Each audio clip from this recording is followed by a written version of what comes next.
bicycle saga started and how today's judgment was arrived at.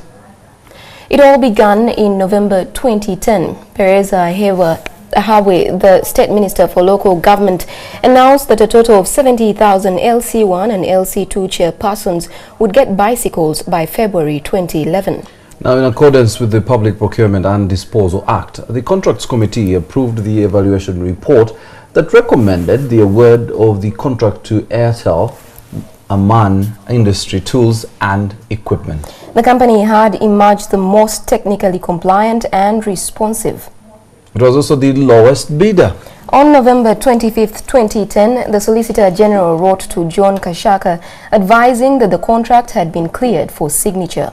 Following the clearance, the local government ministry signed the contract with ITEL on November 26, 2010. Delivery of bicycles was to be made to all the district headquarters by March 25, 2011. Now, the Minister of Local Government then requested the Accountant General on December the 17th, 2010 to open a letter of credit equivalent to 9 billion shillings in favor of ITEL with the authority of the Treasury and in accordance with the terms and conditions of the contract, which allowed payment of 40% of the contract sum at the presentation of certain documents by ITEL's bankers, Stanbic. In March 2011, Arjunan Rajasekaran, the ITEL director, wrote to Kashaka attaching copies of documents the company's bankers, Stanbic Garden City, had forwarded to Bank of Uganda. Among others were the shipping document for 30,000 bicycles and purported photos of the bicycles. It was against this that payment of 40% of the LC value, amounting to 1,719,454, was cleared by the ministry, together with the Treasury. It didn't take long for the alarm bells to go off. A month had elapsed, yet there was no sign of the consignment of shipped bicycles. As such, through Uganda Revenue Authority's system was mounted, but it returned no trace of the consignment.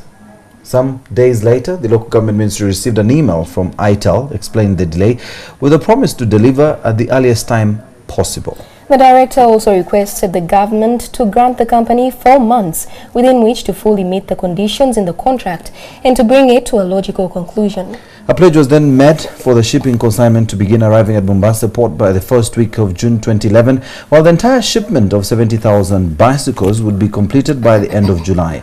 Assembly and distribution in Uganda was supposed to commence in mid-June and be completed by end of August.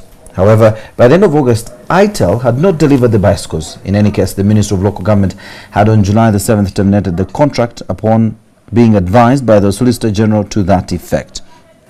The Solicitor General and the Accountant General also advised Kashaka to report the matter to the police, which issued an international arrest warrant for the directors.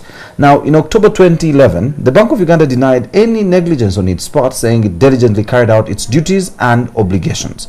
The statement also says Kashaka confirmed delivery of the bicycles in the right quantity and quality and cleared the central bank to pay in spite of the discrepancies. In January 2013, court heard that Kashaka ignored Bank of Uganda's warning of missing vital documents pertaining to the payment.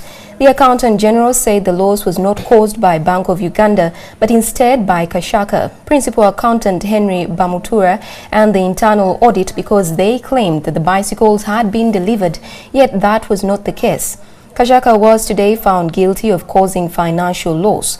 The offense attracts a maximum sentence of 14 years in prison.